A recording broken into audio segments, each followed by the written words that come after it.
What is going on, everybody? Welcome back to the Ruben and Jessie podcast. Today is a special day. It's Valentine's Day. Well, to be honest, we're not recording on Valentine's Day, but when you're listening to this, it's definitely Valentine's Day. And we have brought back a very special guest who had a really powerful episode about a year or two ago now. Time is flying. And we figured it'd be great to have her back on and get the updates on what's going on in her life, what insights she has into the world right now, and just hear her speak. So today, so if you go back to the old episode, she went by Caitlin Curran, but now that is the previously known as Caitlin Curran, because today we have Cece St. James joining us. How are you doing, Cece? I'm doing super well. I'm so excited to be here and talk to y'all again. It's been a minute. It's great to see you. Yeah, it's definitely been a minute. So let's start right there. Because I want the listeners to understand this as well. This is what we have to deal with sometime as podcast hosts. We're about to jump into an episode, and Cece texted me, who I thought was Caitlin, but Cece texted me, by the way, I have a new name now. So could you explain to us why Cece St. James? Where does it come from, and why you decided to change your name? Right. Well, I've been thinking about it for a long time. It's something that's always just been in the background, thinking about what I want to be known as. It's just like an idea that I had, and I just sat with it for a minute. And my husband is in the process of changing his last name just for creative reasons. He's an artist and wanted to change it. And I spent really a couple of years thinking about just my family background, my heritage, and doing some research on, my family tree. And I really just felt the urge to kind of embody, you know, my roots. And I wanted to take my grandmother's name, but what's funny is that I just couldn't get used to the signature. Like, I went as far as to testing the signature and testing the new name, my grandmother, and it just didn't feel right. So I ended up going with Cece because I have a couple of friends that call me Cece since my initials are Caitlin Curran, and it just kind of caught on. St. James for me, I don't know if you watch, older movies or Turner Classic Movies, but James Stewart, also known as Jimmy Stewart, was a really famous actor in the golden age of Hollywood. And I grew up watching all of his movies and watching Turner Classic Movies with my dad, not by choice, obviously, but I kind of drew upon that just as a way to give a nod, to my family history and just my childhood and influences and passions that I had as a kid and things that I gravitated to. And I just sort of came up with Cece St. James. So here I am, formerly known as, but yeah, Cece St. James is what I've changed my name to. And I love it. My parents are actually behind it as well. And it was important for me to check in with them too, just to see what their thoughts were. Not like I wasn't going to do it anyway, but it just kind of works. So I hope you like it. And if you don't, well, that's Had you. you had you been thinking about changing your name for a while, or was this Yeah, a moment? no, it's been something that's been on my mind, and I was actually going to change my name to Ramona. My grandmother's name was Ramona, and if you take a photo of myself and you put it next to my grandmother, we're the same person. I'm this spitting image of her, and I actually have a lot of things that she experienced and struggled with that have come out in my life as well.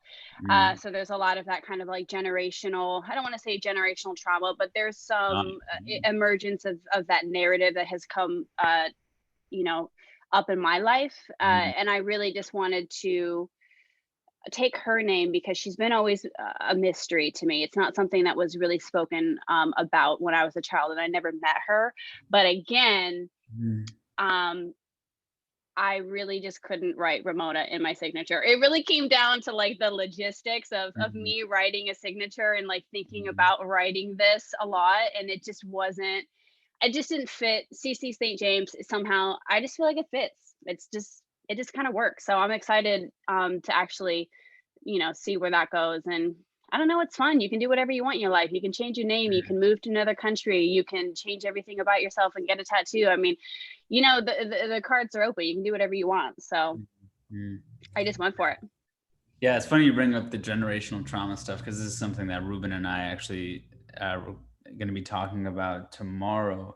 There's this really good book we read recently called "It Didn't Start with You," and it's all about the research on generational trauma and how you can literally like relive your grandparents' life or your great Hmm. grandparents' life. And for Totally. Yeah, and I saw a lot of that with my father and his father, and how like a lot of things that were showing up in my life was like, damn, this is like a replication of the crap they went through. So, um, yeah, and I mean, it always like even since I've known you, I always felt like you had that awareness that you could kind of do whatever the fuck you want and kind of maneuver the way you want. Oh, wait, Uh, so we can cuss on this podcast? Because, all Oh right. yeah. So, listen, I do follow certain parameters, but you can do whatever the fuck you want in life. I mean, as long as you're not hurting yourself and others, right? But you really can. I mean, you can do anything. And I felt like I was constrained within, my name. And I feel that it's nothing wrong. There's nothing wrong with the name Caitlin, but I feel like it's very 1986. It was a very popular name in the 80s. I was born in 1989. If you hear someone say that their name is Caitlin, chances are they were born between 1985 and 1992. So it feels like such a popular 80s name, and it just didn't feel like me anymore. And I thought about it, and like the stigma around changing my name, and people like, I'm not going to call you that.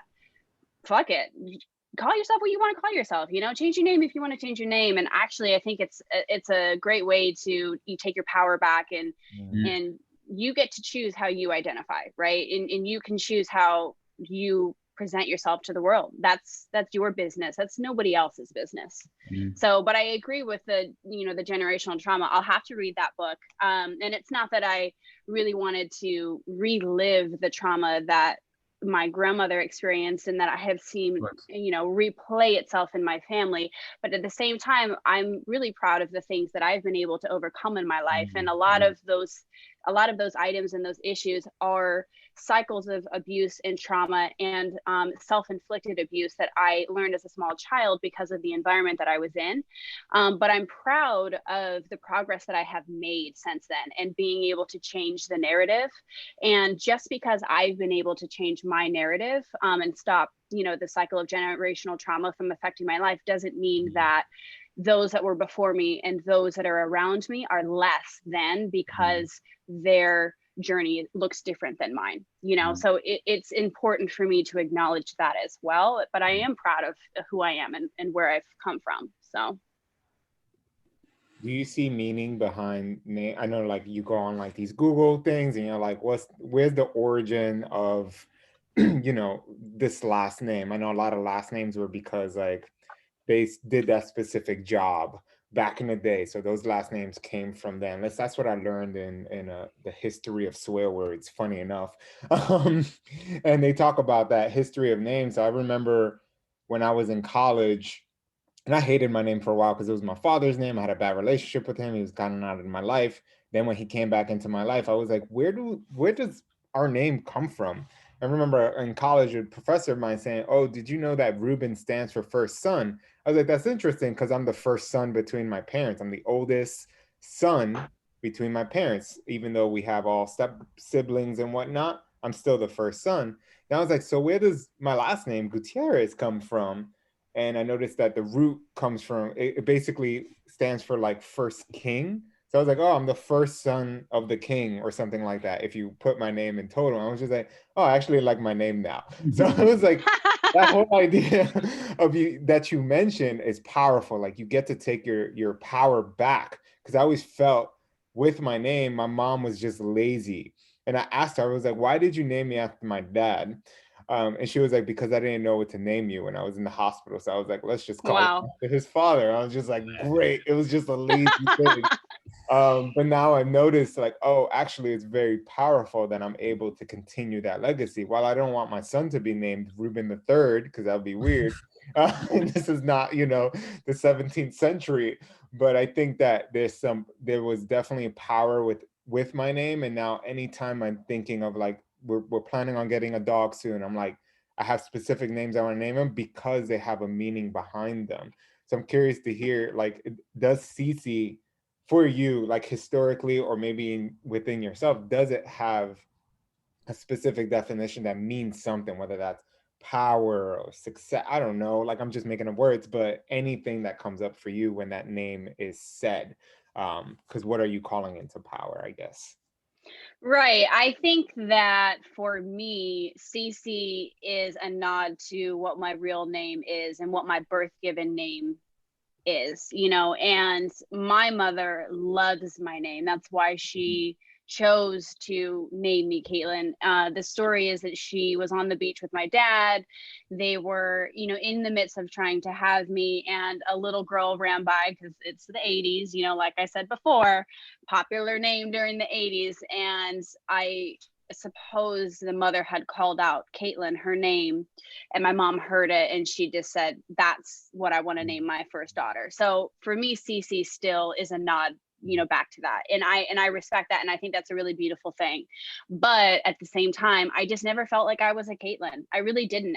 It's just always been something that's bugged me for a number of years. But again, I just wasn't sure if I really wanted to take that step. And then at the same time, what's my new name going to be? So I did a good amount of research, and I did look into a lot of historical figures and influence, from my past, and just the people that I really looked up to in art and entertainment, and tried on a few different combinations of names, for perhaps a stage name, let's say, which is a popular thing to do. A lot of people in entertainment do this, where they kind of take on a little bit of someone that they've looked up to, or a great actor of the past.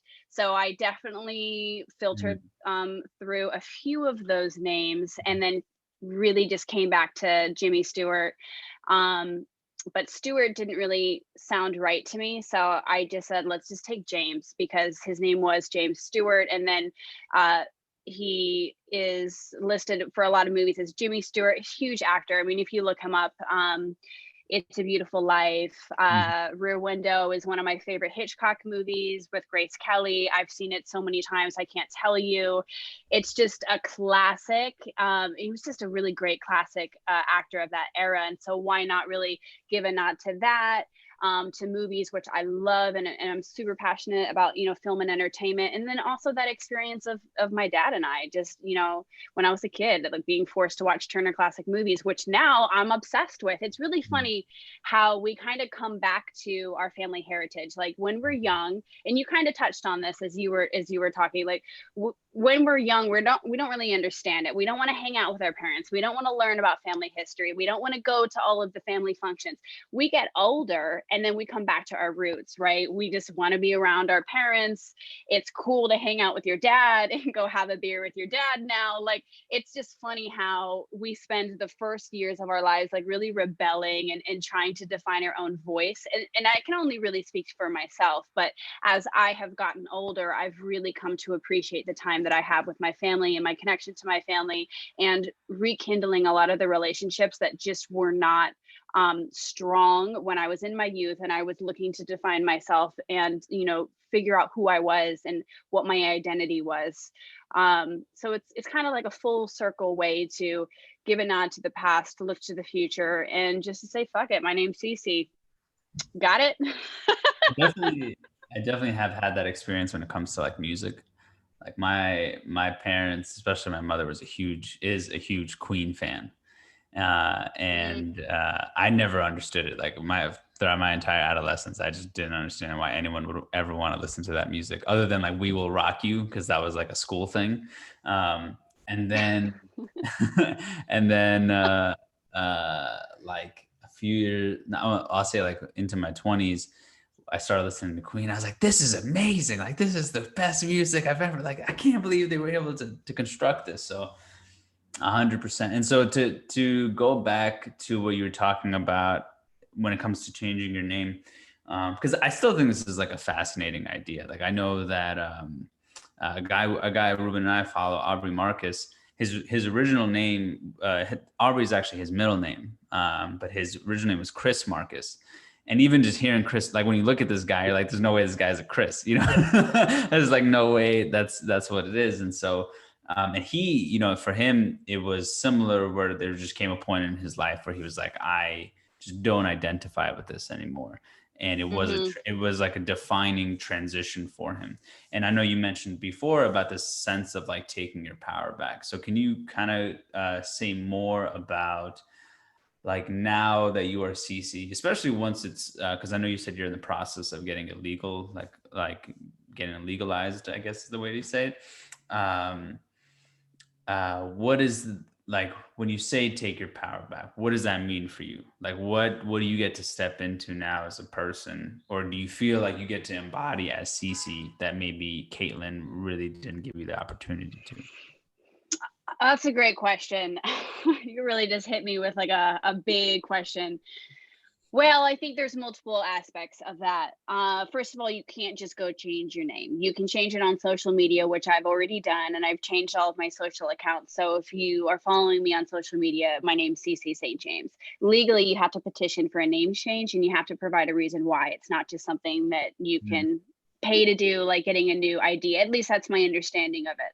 And I'm in that process of finalizing that paperwork and going through it. But I think it's my future. That's really what Cece St. James is. It's about letting go of a lot of the issues that have plagued me up until this point in my life, a lot of the emotional inhibitors, the trauma, the baggage, a lot of the post-traumatic stress disorder, a lot of these things that have prevented me from being my authentic self with myself, right? Like being able to be authentically me when I am in a room by myself and be present with myself. And I think the name change, which I finally decided to do in December, was just the perfect. Sorry to cut you off. I just, you said something that I would love to get a little more context for. So when you say like being your authentic self when you're by yourself, what do you mean? Like, what was how are you not feeling authentic alone? Well, when you're a trauma survivor, you have a lot of trauma in your mind and in your body and in your heart and your soul and in every part of who you are. And a lot of that trauma is things that you have been told by an abuser, things that people have said to you on social media, things that you've picked up from your parents. A lot of these feelings and these like traumatic feelings and experiences that we hold on to aren't necessarily ours.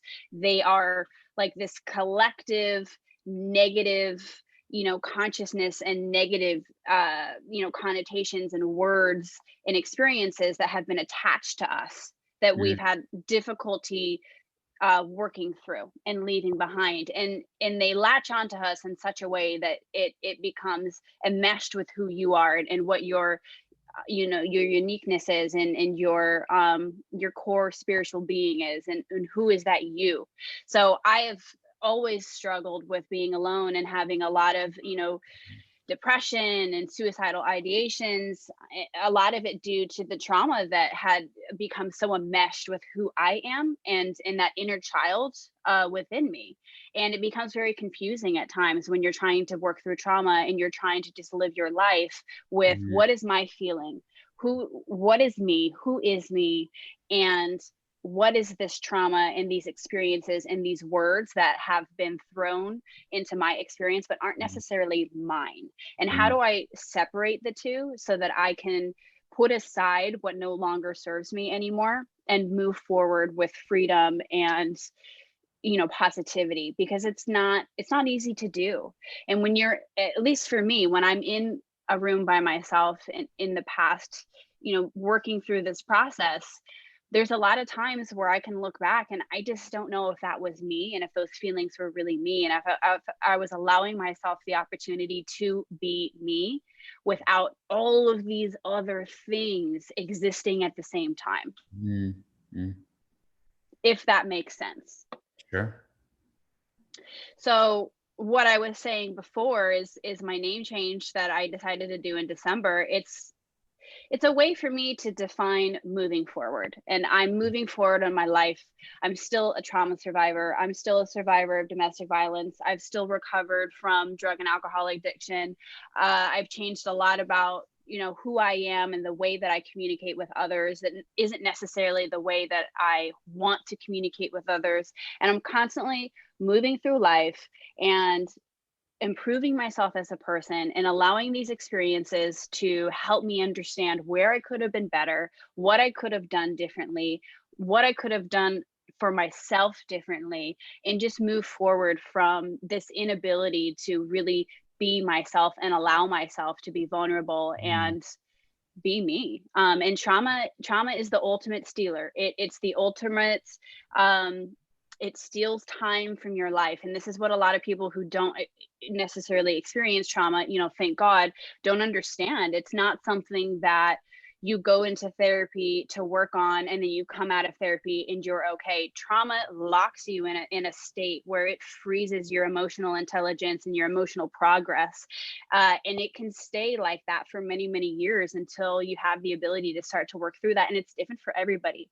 And that's what's so difficult and insidious about trauma, is that it locks you in this paralyzing emotional state and you don't even realize it. You start to embody this trauma and see it translated into other areas of your life and all of these other relationships and these jobs. And then for me, it had me wondering, like, why do I feel so awful at this job? Why do I hate everyone around me? Why am I constantly in jobs with sociopaths where I just feel like all of these people are abusing me and I'm being abusive back? And it literally, you can see your trauma take hold in every single aspect of your life. And you don't even realize it. Like, this is happening because I am, projecting my trauma into my life because I haven't had the opportunity to realize, oh, wow, this is my trauma. Like, this is what happens when I don't work through my trauma and acknowledge that it's okay to be a victim and it's okay to be a survivor. And I can still be perfect and whole despite being a trauma survivor. Yeah. So my name change is just about that, I could definitely resonate with that. Well, maybe we've talked about this before, but I don't remember. I mean, I've definitely talked about this on the podcast before, in the sense that, like, especially when I was in San Diego, this became very clear, and Ruben knows about, I've had a relationship with binge eating for a few years in my life. And that stemmed from a lot of abuse that I got from my older brother when I was younger. My brother has PTSD. And so he's 6 years older than me. And so when I was younger, he would just beat the ever living shit out of me for years. And I became that, and then stuff that, like, just, there was a lot of physical violence in my childhood, and food, because of the way my grandmother was with me, and the way my grandfather was, and food was this place of comfort, And I absolutely agree with, it's like, I always, like, how do I put it? I never say, like, I'm recovered from binge eating. I don't do it anymore, but I always recognize that those emotions and those feelings are always, like, right around the corner. You know what I mean? Like, they're like, if I don't have the tools and skills to self-regulate and manage, then they can always creep up, and I have to be mindful of that. So I'd love to hear, since we're still on this, as someone who has moved through many traumatic experiences and addiction and, things of the sort, what are some self-regulating techniques or things that you have done and continue to do in your day-to-day life so that you can continue to sustain happiness or sustain a level of comfort and productivity in your day-to-day? This is a really powerful question, and I'm so glad that you asked it, because this is one of the most important things. Three things. three things that immediately come to mind that I do, and I do not do them perfectly. I do not do them every day, but there's three things on my list that I try to do. And when I am doing them every day and really working towards them, it makes a humongous difference, just night and day in my life. The first thing would be being of service to other people. It gets me outside of myself. Inside my head and inside my body, there's a lot going on. There's a lot of positivity. There's a lot of negativity. It can be a very complex and chaotic place. And I suffer from alcoholism, which is a disease of the mind, and it is a spiritual malady, and it is a physical condition. And my perception in my mind is often skewed, so that I'm creating situations out of fantasy situations and things that haven't even really happened in real life, but in my head it plays out at full force. And then I start to create these reactions and these emotional reactions and emotional false realities that feel real. Therefore, I then project them out into the real world onto other people that have absolutely no idea why I'm treating them in such a way, because they don't know that in my head they threatened me, right? So for me, being of service is really important, because it gets me out of that. It gets me to stop thinking about me, and it gets me outside of my body and outside of my mind, and to focus on compassion for another being, another person, someone else who needs support. It's really a kind of a selfish way to give back to yourself, because when we're able to get outside of ourselves and help another person, and realize like it's really not all about me. You know, it's about this experience I'm having with others and how I communicate and share with them, right? It gives so much back to me at the same time. So number one is being of service. Number two, leading by example. If I want to be treated well, if I want to be positive, if I want people to say and think positive things about me, and if I want to envision myself as a positive person that helps others and isn't perfect, but is trying to be the best that I can be, I have to lead by example. So I have to make sure that everything I'm doing is contributing to this positive sense of self that I really want to embody and I want to have and I want to feel. And I see a lot of times that this seems to be an issue, and we see this all the time. You know, we see it on social media, we see it in entertainment, we see it with our own family. You know, the concept of, you know, do what I say, not as I do. For me, do as I do. Let me lead by example. And if I want to be a positive person, I need to be a positive person to the stranger that's helping me at 7-Eleven. I need to be positive to the person I'm calling when I'm having issue with my phone, which is like the number one, you know, indicator for where you're at in your day. And it's easy to jump on that phone and just start railing into whoever is just trying to help on the other line, because it's difficult and it's frustrating. But like, I really pay attention to those moments, because that's where I can tell how emotionally well I am in that moment, and if I am leading by example or not, and if I'm practicing what I preach, and if I really want to be a positive person that is fun to be around, and people like to be around. And there's a lot of times in my past, and you know this, and there's a lot of times in my, you know, professional past, I can't say that that's been the case. Now I acknowledge that, and I can recognize that and take accountability for that. But now in today, it's my opportunity to change that, right? And change that narrative. So number two is leading by example. And number three, gratitude list. Stay in the moment, stay present. Where am I today? What am I grateful for? So every morning, my routine, if I am following my daily routine, is to write 10 things that I'm grateful for, 10 affirmations, and 10 declarations. So my list of gratitude is my sobriety, having my dogs, having a supportive husband, having supportive parents, my health, having a warm roof over my head. My affirmation list is I am whole, I'm happy, I'm healthy, I'm beautiful, I'm successful. I am these things that I'm striving to be, but I am them at the same time right now. And my declarations list are goals that I have. It can be for my day, it could be my future. You know, I will travel the world. I will have $1,000 in my bank account. I will be nice to my husband today. I will help somebody today. I will be nice to myself today.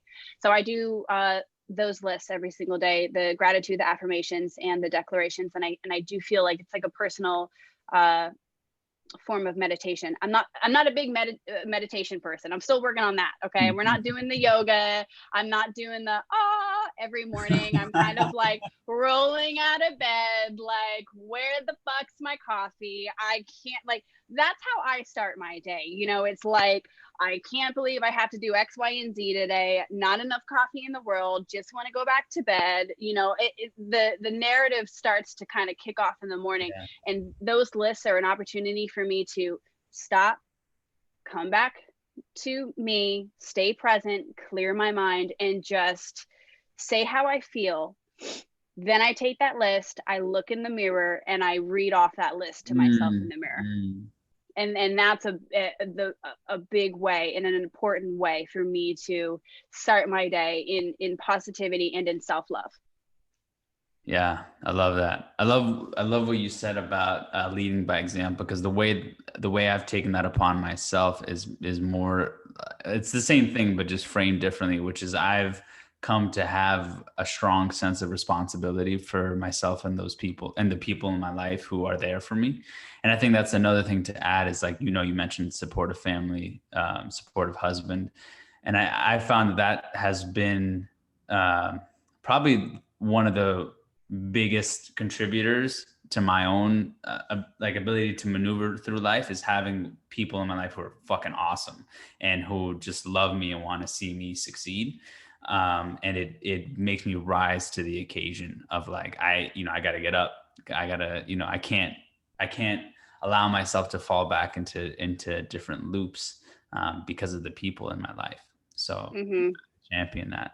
And I think it's funny what you brought up about meditation, because something that I've been talking about with people recently is this idea of, like, there needs to be more punk in spirituality. Like this. Yo, totally. Hey, what does that mean? Pretty sure you're getting that right now. Yeah. Like, and I'd love for you to touch on that, because I feel like you resonate with that pretty well. And, based on the places we've coalesced together, we've definitely seen a lack of that. I'd be curious to hear, like, what are your thoughts on this idea of, like, bringing more punk energy to spirituality? Like, what is the potential for that?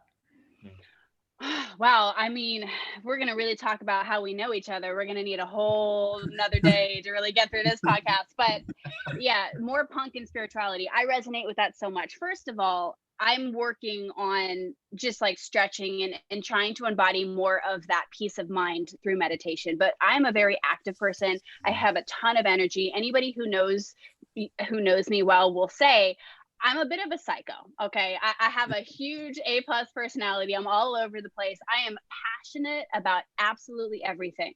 It does not matter. It's a cup of coffee. It's an animal that needs to be rescued. It's a topic that is popular on the internet. It's what I'm wearing. I'm so passionate about everything in my life. And I just have a ton of really intense, high functioning energy. And a lot of times when that is not being utilized properly, and I'm not working through that, and I'm not exerting that towards positive activities, it starts to, like a boomerang effect, confine me and starts to really, like, almost like crash into me in a way where it starts to become negative. And that's where a lot of my issues in my childhood started to creep up and started to take shape, because I had so much energy and I was not exerting that anywhere. And so it just turned around and started to implode, on myself. So punk and spirituality is really, for me, just that your own individual way that helps you create what your spirituality should look and feel like. It is not what other people do, right? It's not what other people on Instagram are doing with their yoga poses and, like their whole Zen thing, and like how awesome everybody looks and how super spiritual everybody looks, because that's not going to work for you, right? Like, so to be punk is to be you. It's your identity. It's a way of saying, fuck you. Like, I can be amazing, awesome, smart, talented while wearing these crazy clothes, and I don't care what anybody else thinks. And the same thing should be applied to spirituality. You need to do what works for you, and what works for someone else may not work for you, and chances are it's not going to. So quit fucking trying to make it work, right? Right now, the best way for me to work through my energy is to talk with other people. And I get on the treadmill, and I kid you not, I put on like the most insane, like 90s to 2000s new metal, like make sure my Spotify is on private. Like I put that shit on and I run, and I just get that energy out and I move that trauma out. And a lot of times in my head, I'm thinking about like a bloodbath, and I'm thinking about just like clubbing people that have upset me, that I have resentments for. And I just get it out, you know, and I just like let it out. It's okay to have bad thoughts about people, right? And this is something that we don't really talk about. Like, it's not spoken a lot about right now. And especially on social media, it's like everybody pretends like they don't have bad thoughts. Everybody pretends like they've never thought of a stereotype, and they've never, you know, dehumanized another woman for the way she decides to dress. Like everyone's too afraid to admit that we've all been a part of the problem. So when I'm on the treadmill and I'm like doing this form of my own like punk spirituality, I really just like let those bad thoughts go, you know, like breathe in, love, and let go of all of that negative bullshit that isn't me, is all what I've been taught to believe, is all of these like skewed perceptions that I have based off of what I'm seeing. And I just try to work it out and shake it off. And so that's what punk spirituality is for me. That's amazing. I didn't even hear about this, and I'm loving it, because something that I've noticed since I moved to California, I've been here a little over a year now. And I work, you know, I moved over here, just to let you know, Cece, since we met last time, I moved over here because I got promoted at my day job. And I lead a team of like, you know, 15 staff members, and then I teach 40 students, right?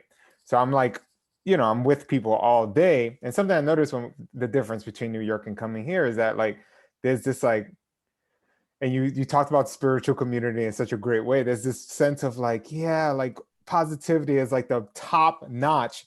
And then when I hear like some of my students, and they're young, so they're unaware, and I've been there before, but they're like talking too positive, and there's this sense of too much positivity that is unhealthy, I think. This is why I love the work of like Mark Manson, for instance, because he was like, oh, the self-help industry in the 90s and early 2000s are like, be positive, happiness exists, you can have happiness all the fucking time.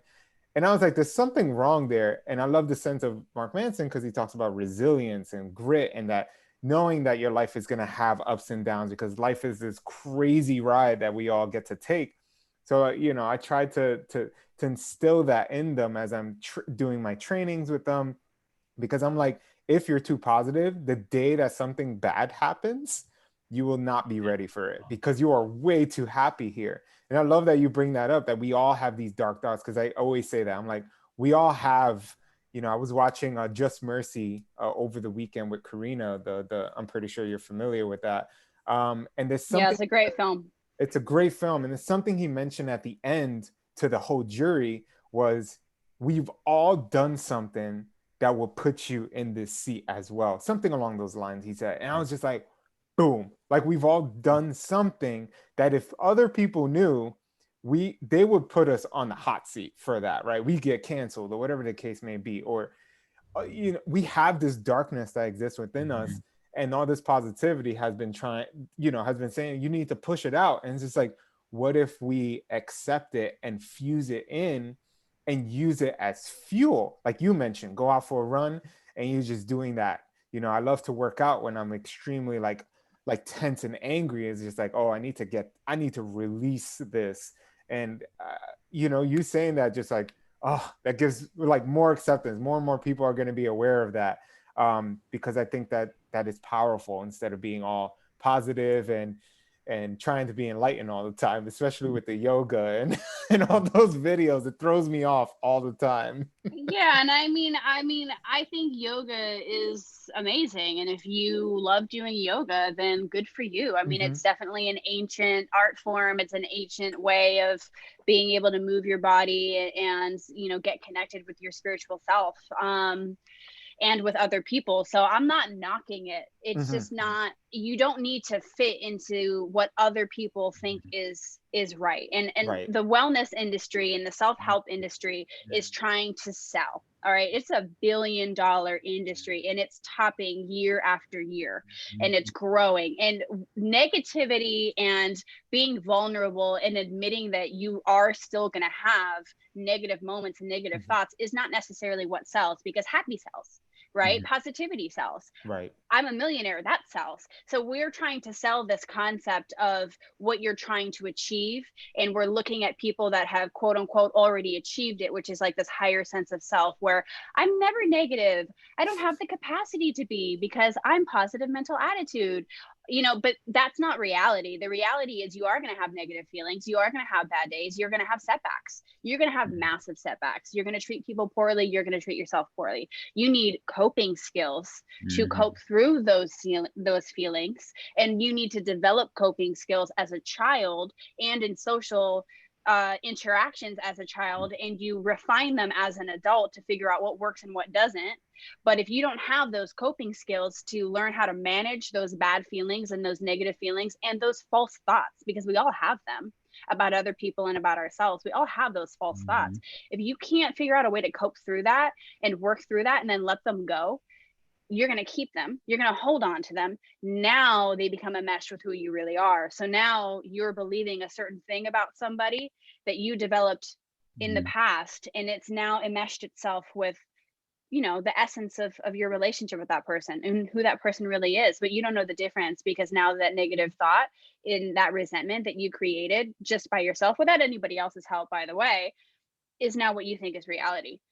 And that's not what sells. Like the coping skill, I don't think is what sells for self-help and for the wellness industry. This embodiment of what people want to achieve, that's what sells. And so that's what they're putting out there. But that's not the whole piece of the puzzle, right? You need to learn the coping skills and the acceptance and figure out what works for you. And so that's important.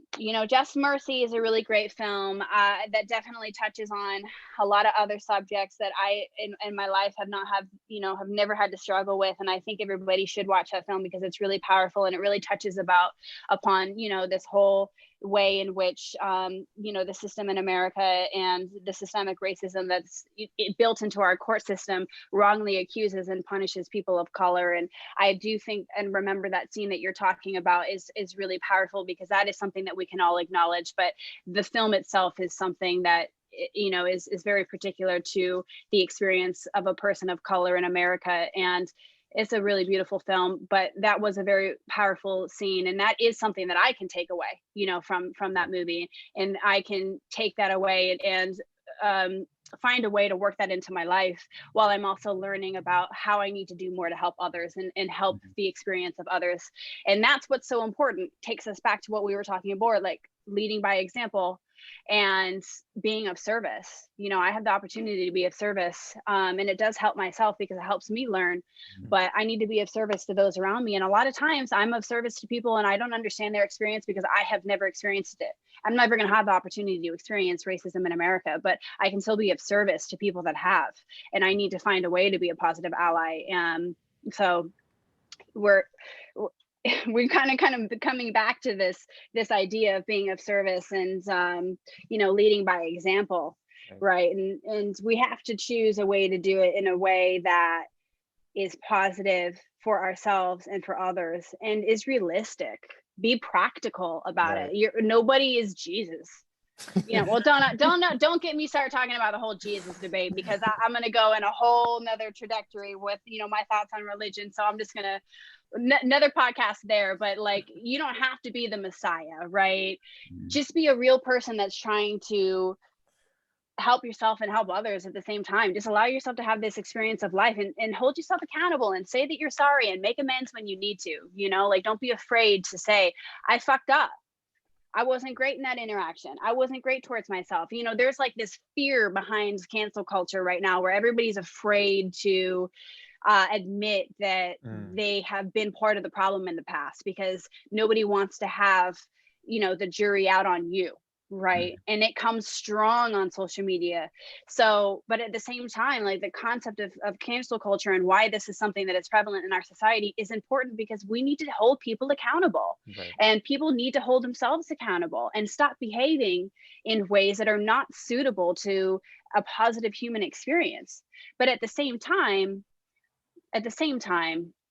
we also need to like take a break, take a chill pill, maybe shut off social media for a second and realize that you have been a part of the problem in the past. You might be part of the problem today, but doesn't mean that you can't change it tomorrow.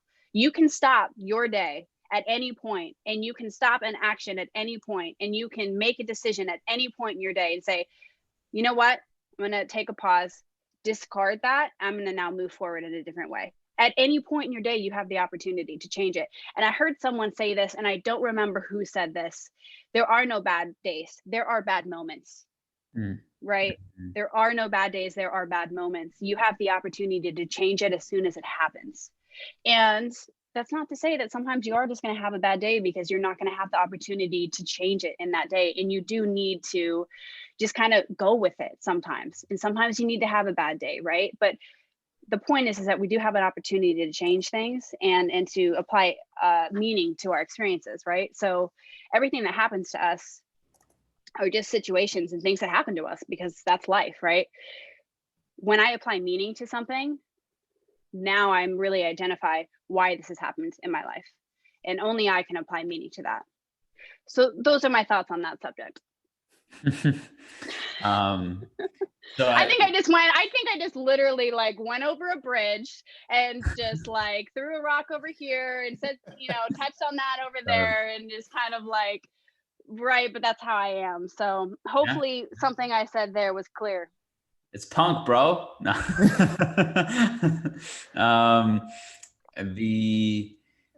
I know so we're going to get into this conversation about emotional well-being and social media because I'm genuinely curious to hear your thoughts on that and what awarenesses you've had over this last year and change of social media and how things have played out on there. Before we get into that, because something you mentioned earlier that we also have never really talked about on this podcast, and I think you'd be a great person to talk to, is this idea, like you mentioned how much passion you have in what you wear and this idea of fashion. And, for a long time, people are going to learn this straight up on here too, because the person who put me on, the person who started my journey was Cece St. James. She's the one who really showed me the ropes of how to do my thing. And now I consider myself a pretty fashionable person. Not gonna lie. You look very fashionable right now. I just have to say, I mean, I'm loving it. You know what I'm saying? But for a long time, I was very much like comfort over aesthetic, and this idea that like what you wear doesn't matter, it's who you are on the inside.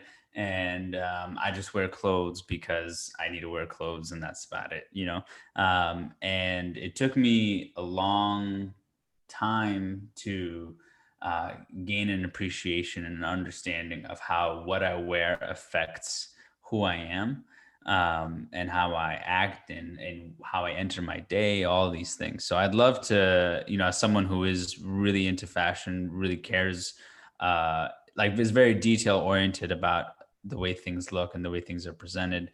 I'd love to just hear you, chat on that a little bit.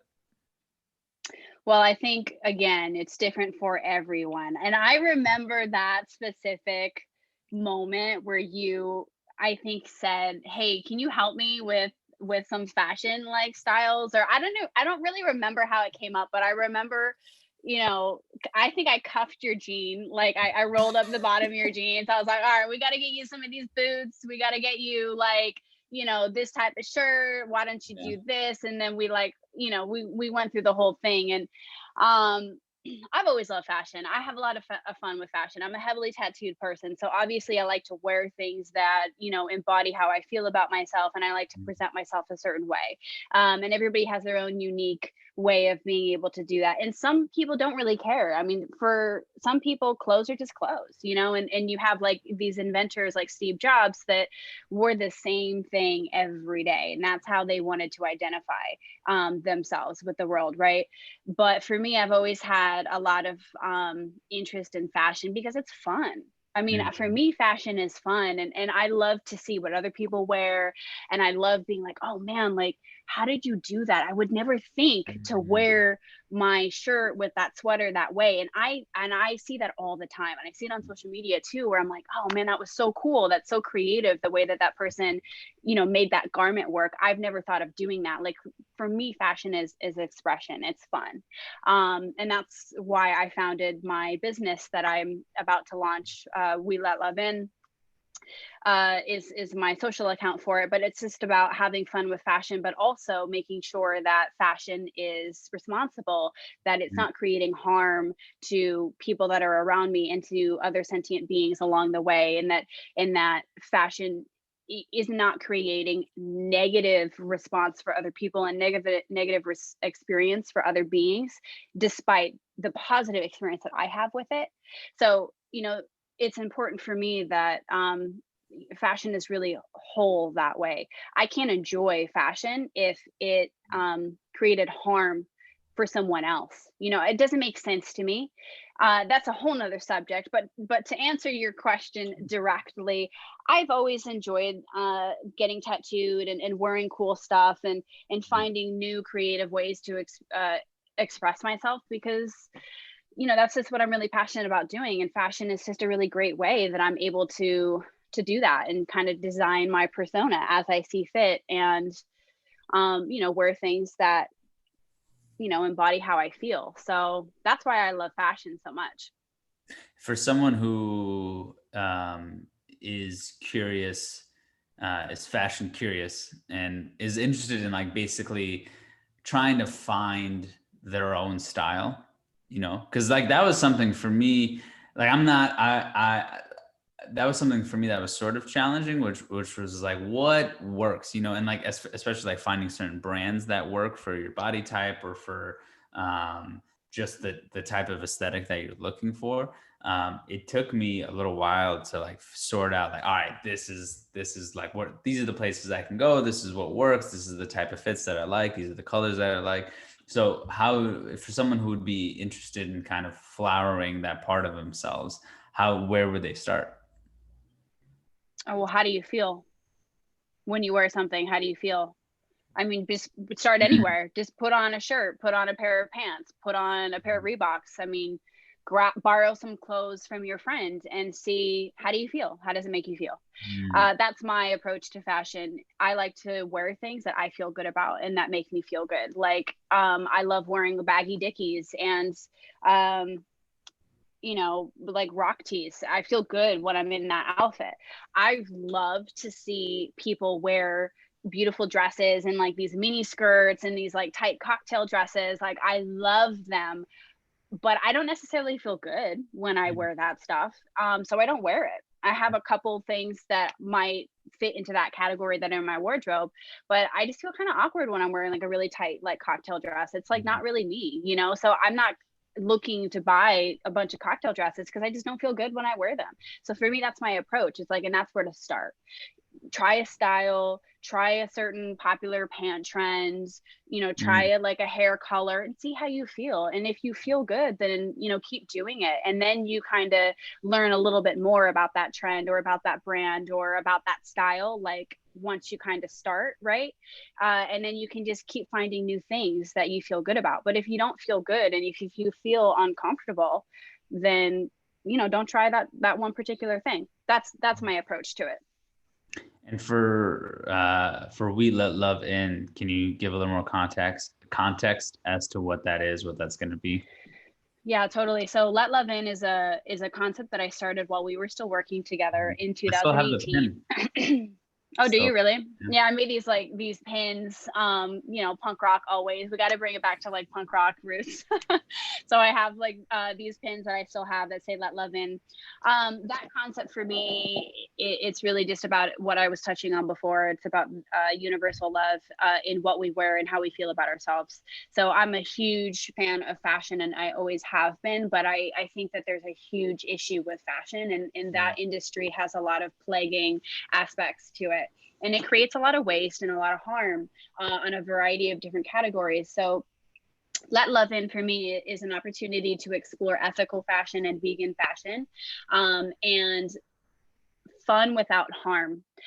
I think that this is the big thing for me. It's like we're marketed to want these designer goods, and we want to smell like this celebrity, and we want to look like this celebrity, but there's never a conversation in that about what kind of impact that has behind that product. Where is that product derived from? How is that product made? Who is making that product? That is never a part of the conversation. It's just, I see it, I want it, I want that on my body. And that's it, because of course that's what sells, right? We're always looking at something else outside of us that we're told we want. That's how marketing works. You want this, this is why, right? Where's the conversation about, if I am buying this fur jacket, about the abuse that was created and the harm in the slaughtering of that animal, and not just that animal, but the person who had to do it, right? Like, we've all been in jobs where we have to do things that we don't like, and it has a negative impact. And you could say, well, that's your job, then go get another job. Well, it's not that easy, is it? When you have, bills and security and family and mouths to feed, right? Like, there's a lot of reasons why we can't just all wake up one morning and say, I quit. Which I've done, by the way, which I have done. But I understand why we can't always do that, right? So what's the impact for the person that works on that slaughter farm that has to slaughter 25 to 200 animals an hour? That person is experiencing a reaction to energy, right? And so if you really think about these granular details of how people are experiencing trauma and pain and abuse along the production line, by the time you get that jacket and then you put it on and you're like, I feel sexy, I feel good, I feel like a celebrity, that doesn't make sense. Like, for me, how could I feel that way? How could I feel that good about that garment, knowing what I know it caused along the way to get to my house for me to put it on? For me, that doesn't feel good. And so it goes back to this whole concept of fashion is fun, and it's about feeling good.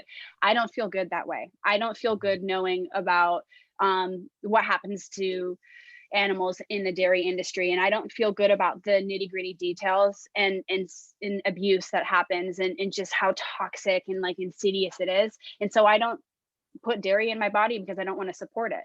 So in fashion, I have the same concept. Instead of supporting things that I don't feel comfortable with, and I don't feel comfortable with somebody in a factory getting paid below minimum wage to make this garment, so I don't support it, and I don't put my money there, and I don't buy those products. Instead, Let Love In is showcasing products that were made ethically, that don't have that negative impact in the assembly line and along the production line. They're different brands that are ethical, are vegan, are doing things differently, and just have that positive impact. And you can trace that impact all the way back to the initial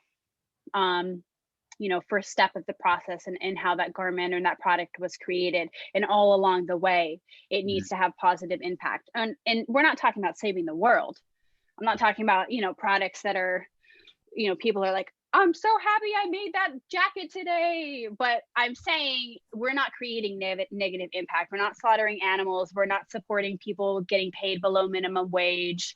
That's ethics for me, and that's ethical fashion for me. It's just having that transparency, and ensuring that this garment that I feel really good about, that I invested in, that I'm wearing to feel good,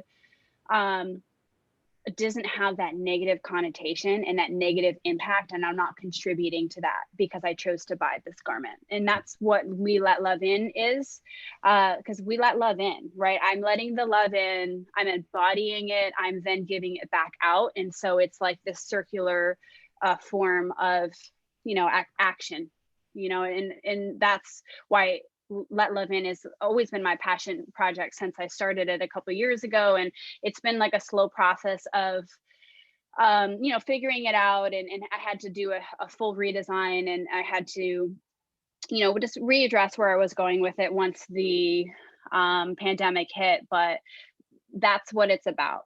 It's positivity and transparency in production, and knowing what you put your money towards. And I think that's what most people don't know, is what they put their money towards, what we eat, what we buy.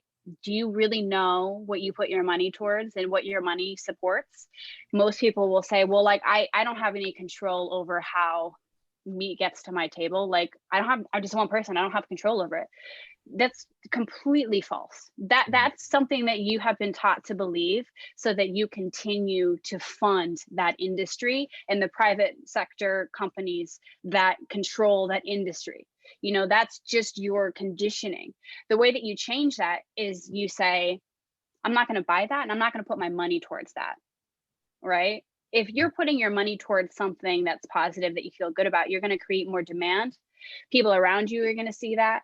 Oh, what's that thing that you're doing? I really love that. I want to be a part of that too. So now we're creating this demand. And if we all started to make better choices about what we put our money towards, and just educating ourselves, and it's not the same thing. Like, we don't all have to buy vegan products, and we don't all have to buy the same thing. But if people just had that moment before they purchase something that said, wait, do I want to put my money towards this? And do I want to support what's behind this product?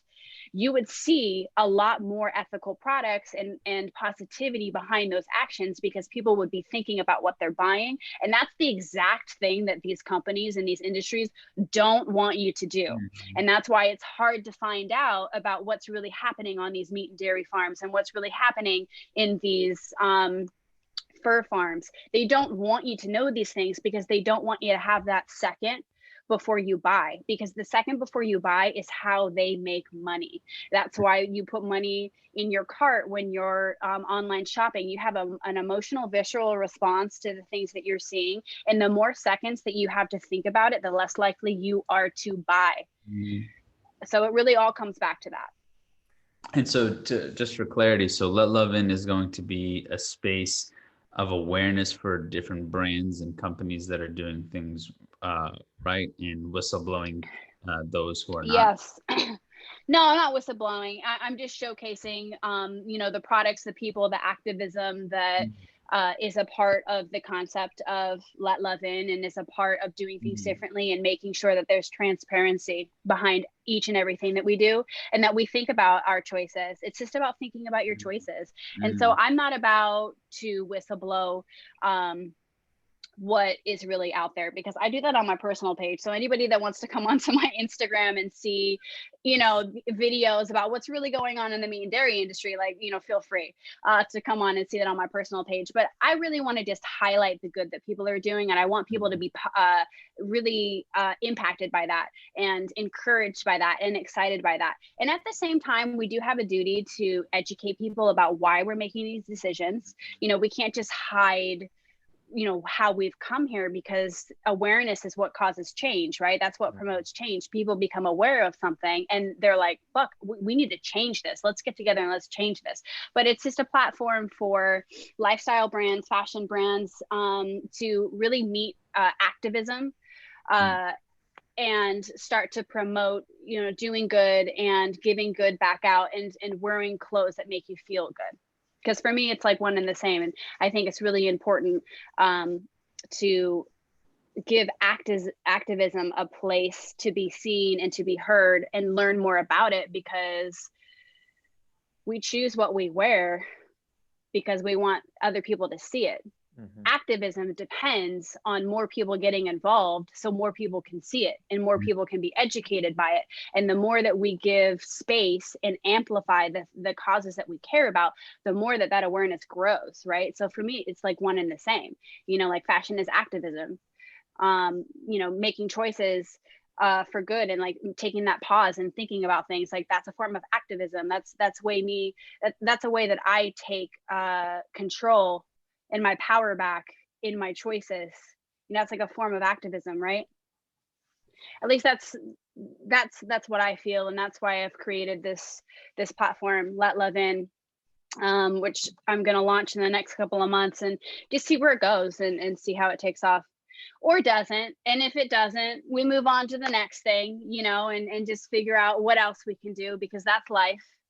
And sometimes things work out and sometimes they don't, but life happens when you're making other plans anyway. So we'll see. Stay tuned.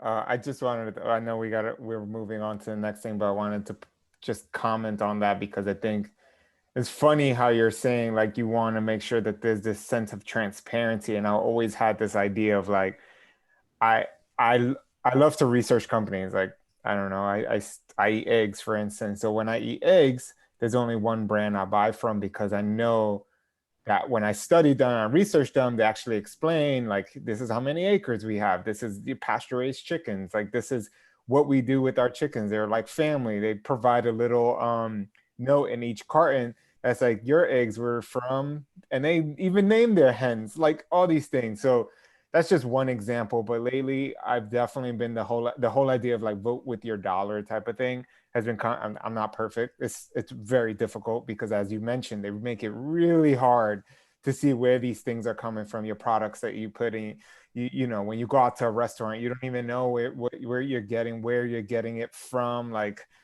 all these questions, and the fact that there's people like you with these missions that really want to provide that transparency so people are aware. Because I think, when I go shopping anywhere, it's like people are not thinking about those things. Those are the things I'm exactly thinking about. It's just like, I feel this thing, I'm like, where does this come from?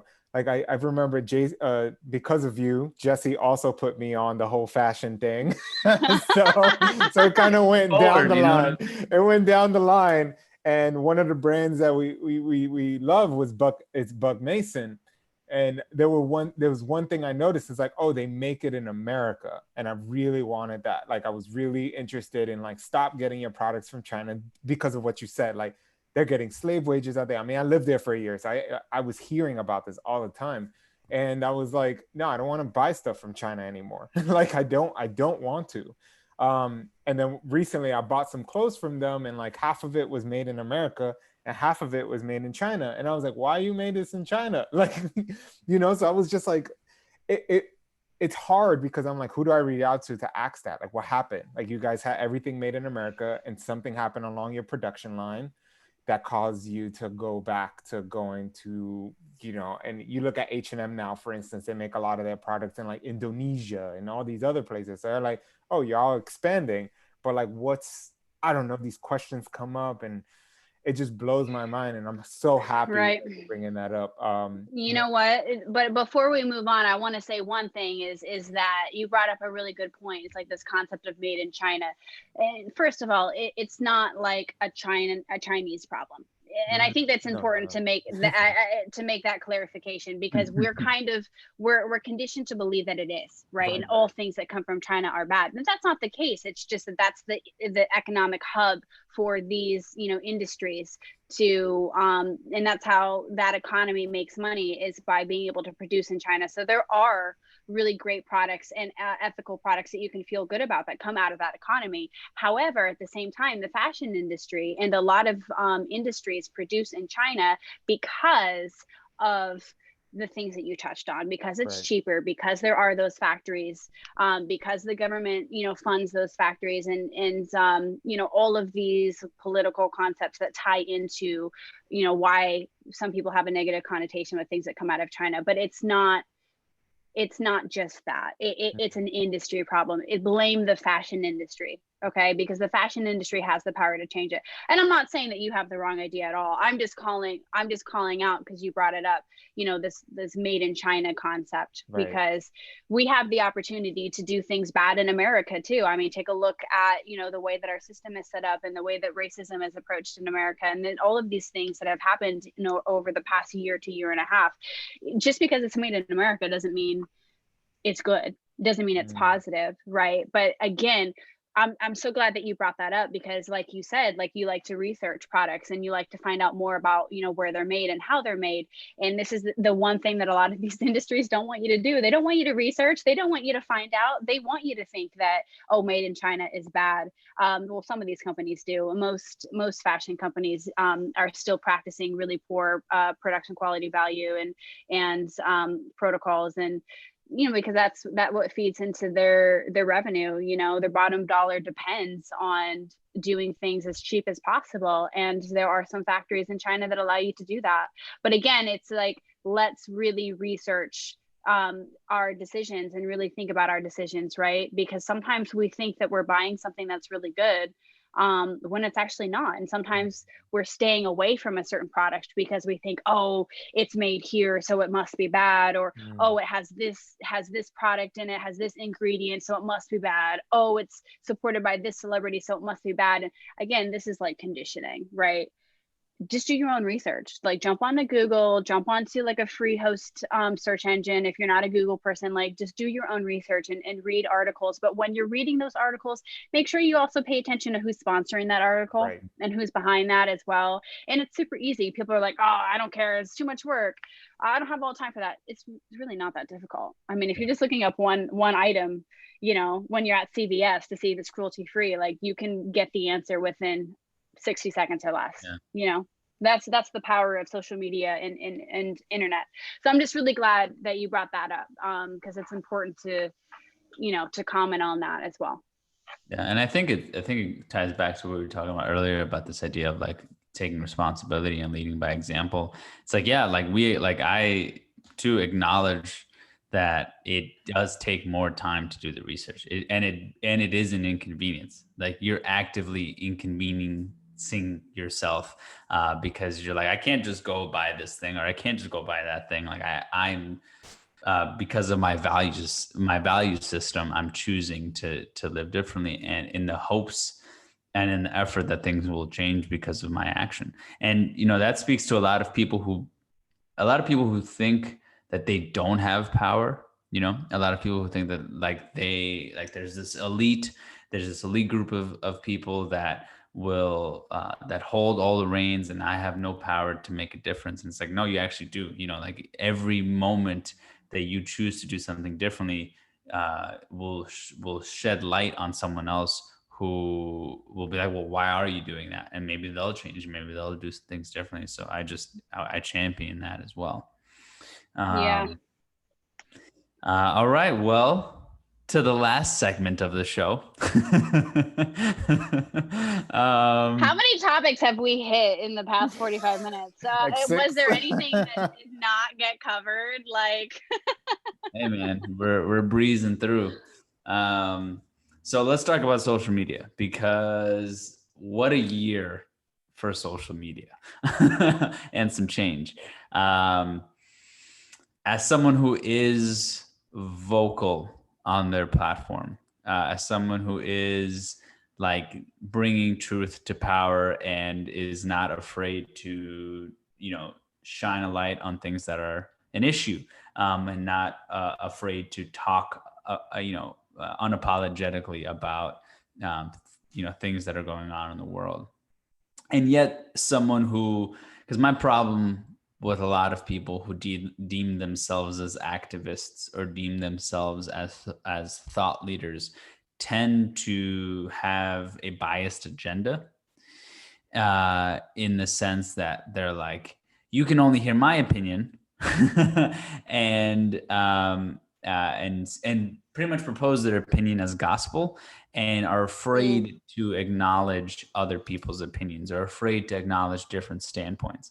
And I have seen something that you've shared, which is like, you have your views, you have the way you would want the world to be, and feel strong about that. But at the same time, I've noticed that you are also against cancel culture, and you're also against shutting people out. And this is just based off of my view. So by all means, correct me where I'm wrong, if I'm wrong. But the idea that like still being able to have a playing field for people who disagree with you, while feeling strong and being strong in the way you feel. And so I'd love to just let's open up the conversation there and just take it moving forward. So you said a couple things in that, and a couple of things that I heard about social media and about this concept of like toxic social media, because I do believe that social media is a very powerful tool. It's a powerful tool for good. It connects people that have never been able to connect before. It connects individuals with similar views, all across the world, and support and new information. But at the same time, like any other powerful tool or scientific invention that was created for good, it has the opportunity to do bad. And I do really believe that social media is struggling right now, because I feel that it's gotten a lot more toxic. And I think that people are having really negative experiences with social media due to this concept of it's my voice, it's my platform, it is what I say, and that's it, right? And your social media page it's not a window into your soul. It's not a window into your life. It's what you choose to put out there. It's like, it's a fashion garment. It's a jacket. It's you choosing to put that out into the world. So we really don't know people on social media, and that's why it's not real, because it's not an open and honest, transparent account of who a person really is, right? It's how they choose to portray themselves. So I think that this is a really complex subject, one that we could talk about for a long time and really kind of get in and dissect bits and pieces of. And I think it would be really cool to get like a group of people together that all have different views and just kind of talk about this on the topic of social media, the good aspects of it and the bad, because it's really complex. But I think what you had mentioned about me being against cancel culture, I wouldn't say that I'm against it. I would say that I'm constantly learning every day. And I am really appreciative of accounts that do call out things that need to be called out. And I am absolutely 100% supportive of holding people accountable. But at the same time, we're constantly changing, and people have the opportunity to change. The way that I was 5 years ago is completely different from the way that I was today, and the way that I am today. I'm a completely different person. I have completely different views. I have made a lot of mistakes in my life that if you were to, pull up right now and say, okay, well, what do you think about this? I would go, oof, wow, that was a bad moment in my life. And I've learned a lot since then, right? And cancel culture almost works in the same way as trauma, like we were talking about earlier, where it locks somebody into one specific thing that they've said and one specific action, and they don't have the opportunity to redeem themselves. There's no system or protocol or steps to follow for how this person is now able to redeem themselves in the eyes of public consciousness. And therein lies the problem for me. There needs to be some sort of definition for holding people accountable and how we do that, and also the opportunity that person is given to change and rectify and make amends. But people are really afraid and skeptical of this, because if you're a celebrity, you're not even making your own statements. Like, your PR agent makes that statement. So are you really changing? And so here, we come into this dialect about cancel culture. Is it good? Is it bad? Is it somewhere in between? For me, it's somewhere in between. And I'm not quite sure what my official stance on it is, because it changes. And when people are racist, absolutely we should call that out. We need to change this behavior and this conversation about about race in America and this denial of race problems in America. Like that absolutely needs to be called out and needs to change. And we need to keep talking about it because the work is far from over. The same thing for, sexual assault and domestic violence. I am a domestic violence survivor. So of course I support coming out and speaking out about someone that has harmed you, that is still continuing to harm. And that's really important to note. Because racism isn't just one thing that you did, right? It's a belief that you're now perpetuating in the things that you say, in the way that you treat other people. For abuse and for domestic violence and for harm, more often than not, that's not just one instance. That's not one person that you hurt. That's not one thing that you said. That's a person who is continuing to perpetuate this harm to other people, and more people are being harmed by that behavior, and that needs to be called out and that needs to stop. And unfortunately, people are still really uncomfortable with the concept of domestic violence and being able to bring that into a more broader public arena, because people don't understand it. And because they don't understand it, they villainize it. And they say, well, it must have been the victim's fault. And it must have been all of these things. And why didn't she leave? And why didn't she call the cops? There are perfectly clear and logical answer for all of those questions that people raise that they're not going to be understand, because they're so lucky that they don't have to, because they've never experienced it, right? But because we don't understand it, it's really difficult for us to really understand how to navigate that conversation and that topic when it comes to cancel culture. Like, well, he's changed while he's happily married, or while she's changed and while she's, happily married, or that person. So again, there's no roadmap for cancel culture and how to properly hold people accountable, and how to be able to exonerate people who are innocent, of what people are claiming that they did, because that happens too. But there's nothing that we have right now to be able to tell the difference with who's wrong and who's right. And unfortunately, because social media has this invisible shield of harm, so I can get on social media and I can be like, fuck you, person I don't know, you're a total piece of shit, and I can't believe what you just said, and I hate your values, and your page sucks, and your cat's ugly. Like, there's this invisible shield where I'm not going to have any blowback because of the way that I just acted. However, if I were to go into work and say that about my coworker, my ass is getting fired at the end of the day. And because social media has this, invisible shield where no one is held accountable, at least regular folks like you and me aren't held accountable for those actions, it creates this really toxic way of thinking where it's my opinion, I'm right. We don't have the opportunity to have an open dialogue anymore, because people can screenshot things and then, take out and Photoshop what you said before, or only share one screenshot, and then that goes viral, and it starts to create this false narrative and that false perception, kind of what we were talking about earlier. And so that's my issue with cancel culture, is that we just don't have an effective way for, ensuring that we're giving people the opportunity to change. We also don't have an effective way for allowing, victims of domestic violence, sexual assault, and racism to, come out and feel protected by being able to talk about these topics without having everyone else who doesn't understand, simply because they've had the privilege to not have to go through that experience, like tearing them down. So I just feel like we could talk about this forever and a day. I really firmly believe that in the next 10 years, we're going to start to see disclaimers on social media, and there's going to be a lot more education and self-help that is created to really warn people of the negative side effects of social media, because I think we're headed down a dangerous road, and we do need to keep talking about it. So I don't believe that I am against cancel culture. I am just questioning every day, and making sure that I'm part of the solution and I'm not part of the problem. And that's what I question. I'm not necessarily questioning the concept of cancel culture. I'm just questioning, am I part of the solution here, or am I part of the problem? Right? And where's the roadmap for being able to, broaden that concept towards others, and navigate the behavior of others, and nobody can play God. And that's it right there, isn't it? Nobody can play God. But on social media, it feels like people do play God.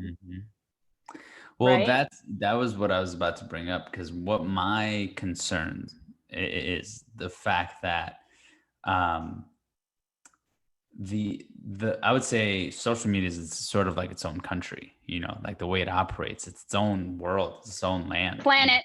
Yeah, it's its own It's its planet. own planet.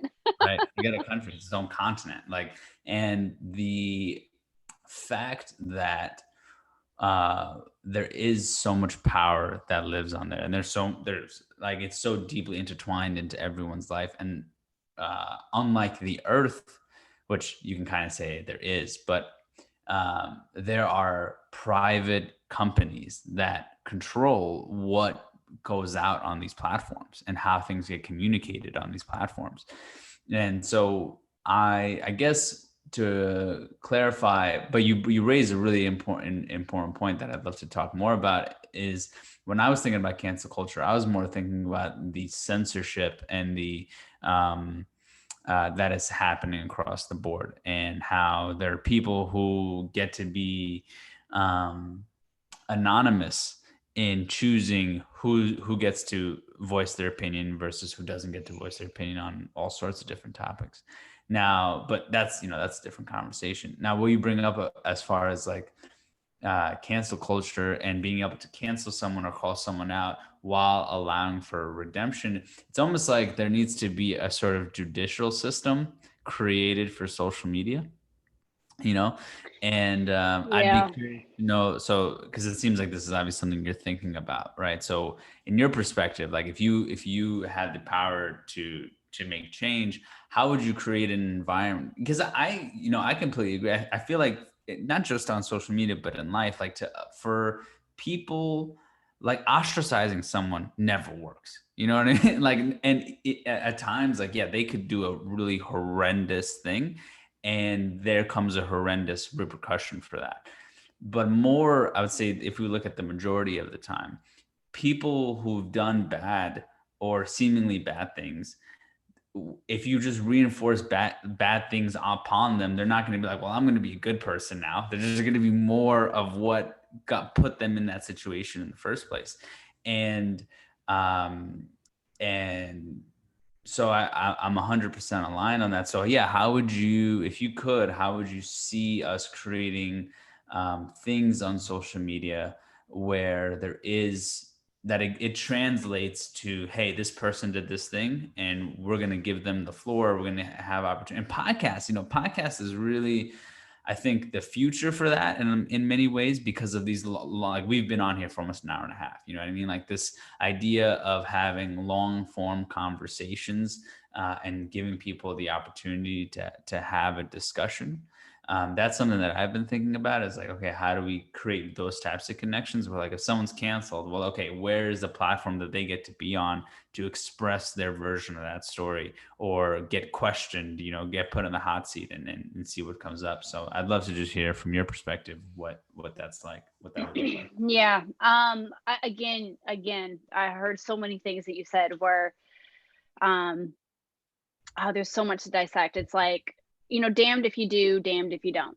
Right. And so people who get caught up in this charade and get caught up in the wave of cancel culture, it does promote this feeling of like, damned if you do, damned if you don't. If I try to do good and if I try to change, people are only going to remember that negative thing that I did. You want to know why that is? That was happening long before we ever had Instagram and Mhm. social media. That's the way that media villainizes celebrities and villainizes people of power. And I was actually thinking about this before we had this conversation, because we all feed off of tearing people down. It is ingrained deeply into human nature in society, inside of the societal construct, to see people that have the things that we want, the things that we're trying to get, suddenly lose this awe of influence. And we love to see people fall. We love to build people up to tear them down. This has always been a huge issue with media, and how media villainizes celebrities and people of power and turns them into just objects for us to toy with. versus the people that they are, the people like us that bleed, that feel, that experience pain, that experience hardship. You know, like, can anybody honestly say that they've, you know, heard of someone that's a celebrity, like a particular celebrity that maybe you just don't like experiencing some hardship, and then you're like, ha ha. You know, it's like, we love to see that's part of our, you know, the negative connotations of society that we have built up with, you know, media. So this has been happening long before social media. It's just now playing out on such a practical scale and such a wide scale because we all have access to it. You know, it's a free app. We all have access to it. And the other thing that you said, I think I forgot. I think there was another thing that you said after that, like the damned if you do, damned if you don't. And I lost my train of thought. System. There you go, the judicial system. Wow. Oof. I mean, what can I say? The reason why cancel culture does support survivors, the reason why it is important, the reason why I don't cancel culture, right, entirely, is because survivors deserve to have a platform and they deserve to have justice. You know, every single person that has experienced, you know, a severely traumatic event has the right to take their power back. The court systems in America, I've not lived in another country, so I cannot talk about any other court system, but I can tell you about what I've experienced here in America is that there really is not a lot of justice available for survivors through the court system here in the United States. It's not set up that way. It's set up to protect the patriarch, right? It's set up to protect this like patriarchal concept of, you know, the white male in America, because those are the people that have the assets, that have the land, and have the resources that the rest of us are like piling against each other to get. So it kind of makes sense that the system is built to protect that person, right? As a survivor, you know, trying to find justice for yourself when it comes to domestic violence, it's going to be very hard. It's very hard to prove those cases. The system is set up to which, like, if I'm not losing a limb or like had, you know, half my face burnt off, like there's that question of he said, she said. They said versus they said, right? And it's very hard to be able to find justice in that system. And in addition to that, it creates a lot more harm. It creates more harm for many people and many survivors more often than the actual event did. Just, you know, trying to come forward in the way that you're treated, you know, because it's not the truth, right? You don't win a case because of the truth. You win a case because of what you were able to prove in court based off of the rules and the regulations involved in law. So I couldn't say that I think the solution for cancel culture is to bring in some sort of like judicial system, because the judicial system that we already have in place in real life doesn't work and doesn't support survivors. So it would be silly to think that it would work for survivors and for the innocent on social media, because it clearly doesn't work that way in real life. However, at the same time, like we were talking about before, like how do we navigate the right way to think and feel about the things that we see on social media that we don't have real access to? I'll tell you what I think is the most immediate solution. It's just to think about, if we were having this conversation in real life with people over any subject, how would the conversation transpire? What would be said? How would we approach that conversation? If that is drastically different than how you approach your response and your perception of what you're seeing on social media, then there's the problem. So why is that drastically different?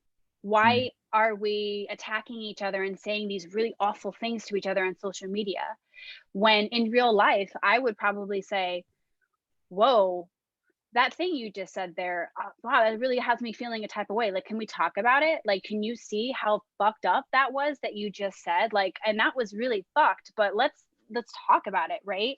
Like, you would probably have more dialogue, and you touched on this before. So there's really the issue with social media and this like invisible shield where we're not able to talk about things anymore. And that's why people are against cancel culture, because it prohibits these natural conversations from occurring, and it prohibits people from being able to show others, no, I am different, right?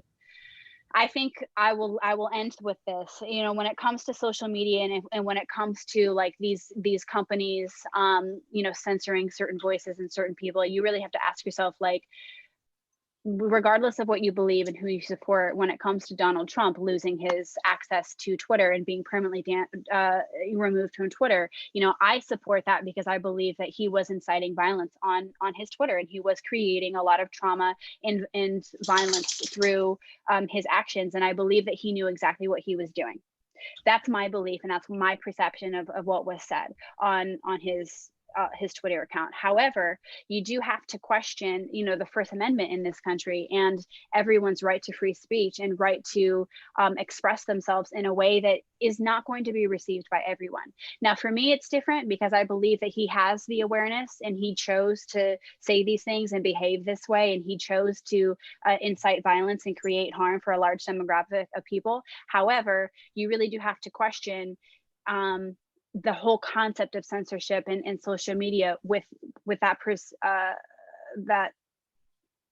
that particular instance. Like, are you for him being removed off of that platform? And if you are, just consider that on a larger scale for all of these other voices that are just expressing their own opinion that comes in direct contradiction with your own, you know. So like let's just think about that, and then just think about how this affects a freedom of speech in this country, which is so important. It's a part of being American, is the freedom of speech. I would say that that's something that I think about, like, how do you really feel about it? And if you're against it, and if you're against that, like, how does that apply to this bigger conversation that we're having? Yeah, there's have you heard of this platform called Clubhouse? It's become Yes, I've heard of it. Yeah. I have no idea what it is. I got an invite link and I thought it was spam and I deleted it. Oh no, you should check it out. I can send you an invite link. It's actually okay. really dope. It's something that Ruben and I are planning to explore because, I mean, it has its limits, but it's a platform where basically what you do is you enter rooms where like the only way you can communicate on that platform is through audio. So it's almost like this huge walkie-talkie space.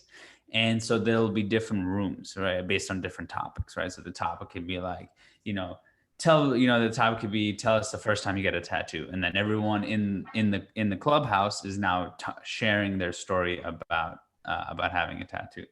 The limits of it is, like, let's say you're talking about a very controversial topic, groupthink can come inside. And so basically, like, if the majority of the people there have entered this group because they already feel a certain way about this topic, someone who comes in who maybe disagrees, unless the person who's hosting it is very mindful and is allowing for there to be true communication, that person will get pummeled by the group. So there's that, but it is a step in the right direction, which is basically like just that little shift of like, hey, you're going to have to say how you feel about this thing. You can't just, you can take your time and write it out and craft it perfectly and do research, like have your Google open while you're talking. You have to just right there in the moment, open your mouth and see what comes out. And I think that's a step in the right direction, which is like, how can we make it more real when you're, like you said, like if you said something in person, you would have to pay the consequences, whether having to face that person's emotional response or getting smacked across the head or whatever it is, you know what I mean? Like you would have to face the reality of what you just said. And so there, I see that there is going to be like, you have companies like Discord that have popped up, but you also have companies like Parler that have popped up, and we saw what happened with that. So I think we also forget how young social media is. You know what I mean? And it's been the wild, wild west for such a long time. Oh, that's so interesting that you say that. And actually, while you were talking, I remember what I was going to say before. Okay. So remind me that I remember. But that's so interesting that you said that, because if we were talking about like an e-cigarette or this new, drug that has this mass effect, we would say like the studies are too young. We don't know how this is going to affect us. We don't know how this is going to affect our children. So why are we not looking at social media and saying this on a broad scale? Like, how is this going to affect us? How is call out culture and cancel culture going to affect us? How are these different things that are coming up in social media and this false sense of reality going to affect us? We really don't know, because it is so young, and more people need to have this conversation. It's touched upon in the Netflix documentary that came out not too long ago. Social Dilemma. Yeah, the social dilemma. I thought that was really well done, because it is a dilemma. It's a dilemma because we don't know what to do. We don't know what to do yet. We don't have enough data that we've been able to put together. And we haven't had any studies or enough studies yet. So there you go. It is a dilemma, right?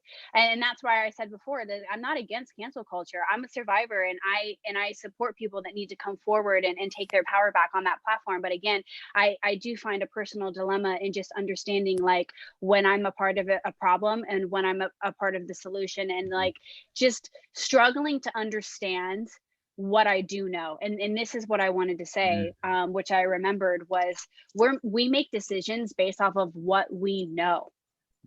But social media only gives us such a small glimpse into what we think we know. And we're making final determinations off of people, situations, places, and things off of this really small, minuscule piece of information. And we often don't have the opportunity to learn more, or to know that person, or to have been there when said thing happened. And we make these decisions based off of what we know.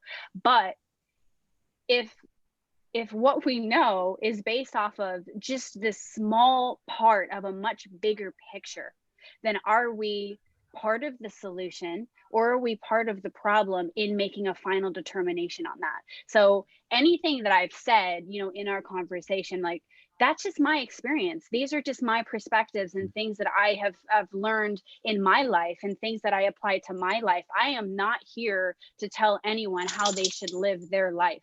I said in the beginning, it's like, I try to be the best person that I can be and not cause harm to others, right? Like, fuck it all, be who you are, do whatever the fuck you want in your life, as long as that's not causing harm to others, right? So that's just my perspective on some of the subjects that we've talked about, today. But I would rest with that question. If the feelings and the determinations that we make, based off of what we're shown and based off of what we know, due to the small information that we've been given, then is it really reality? Is that really real? Or is that our perception? And is that my perception and me projecting my beliefs,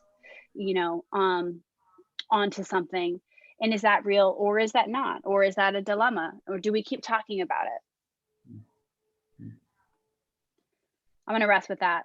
Jesse's like, I am so done with this conversation. No, it's great. It's been amazing. It's been amazing. We went so many places. Right. It's been great. We went a lot of places. Yeah, and I think if Cece, if you're open to it, or like trying out that Clubhouse and really continuing this conversation about social media and this dilemma that we're currently facing in our current paradigm of where our country's at, and like how we do things online and just everything everywhere else, because I feel like we bring the social media into our real lives in a certain sense. I try to always compartmentalize, but it's so difficult now. It's like I was just listening to Elon Musk on Joe Rogan's podcast, and they were basically talking about how we're like half cyborg already because we have this device on our hand, jacket pocket all the time. It's always around us. And I think that this warrants this continued conversation on how can we navigate this. And it requires, and going back to what you spoke about earlier, like it requires a level of self-awareness that that a lot of people just don't have yet. So it's like, how can we help them build that? So if you're down, Jessie could send that Clubhouse invite, and we can definitely continue that there. And I'll let the listeners know. So be on the lookout for our Clubhouses, because I really want to get on that and really, see what comes up from that. Yeah, I'm super into that. And I think too, what you just said about self-awareness and not everyone having self-awareness, I think it's important to note that, because it's not just about self-awareness. It's about the awareness to allow other people to have their self-awareness and have their experience. And my ability to allow someone else to have their experience, right? And this touches upon everything that we have brushed on today. And that's the problem with social media. It's like we're not giving everyone the opportunity to have their experience, because Right. everyone wants to insert their opinion based off of the information that they've been given. But in real life, I would let you have your experience. If we disagreed on a subject, I would let you know, like, hey, that's not cool, and this is these, let's have a dialect about this. But at the end of the day, like, if that's your life and if that's what you believe, have your own experience. Just, try not to harm other people in the process. So why don't you guys send me that Clubhouse link? I'll join you. There we go. Well, let's start the hidden health podcast room. Let's do it. Well, with that, I mean, I know you mentioned a few things that you're working on. So, puppy. Yeah, I have 3. For those watching on YouTube, there's a beautiful dog on our screen right now. Did we record this? This is a YouTube thing now? Yeah. Oh my God. Yeah. Jesse, you started this podcast by saying I threw you a bone by telling you I changed my name, and you guys didn't tell me the whole time that you were recording me. So everyone you look has been great. watching me. I had no idea. I thought this was just audio. No, we switched it up. Guys. Okay, well, hi everyone on YouTube. It's been real. Here's Lux. Yes. I hope I look okay. So with that, let's definitely close out with where people can find you. What's the platforms that you're currently, I know Instagram obviously being one, but platforms that you're living at right now, website, We Let Love In, anything kind of, let's direct people. So great, because my social media has changed a lot in the past 2 years, but you can find me on my personal page is Cece St. James on Instagram. That's CECEST James, JAMES. My business is Let Love In. That is We Let Love In on Instagram. And you can also find my website, letlovein.com. Or you can just find me here on this YouTube that I didn't realize I was going to be on. But you know what? I love you guys, and I love having conversations with you. So hello, world, and join the conversation in the comments if you want. Let's do it. Yes, 100%. Well, thank you, Cece, for coming on for your second time. It's been such a pleasure. Happy Valentine's Day. Happy Valentine's Day, everyone. All right, y'all. We're out. Everyone. Peace.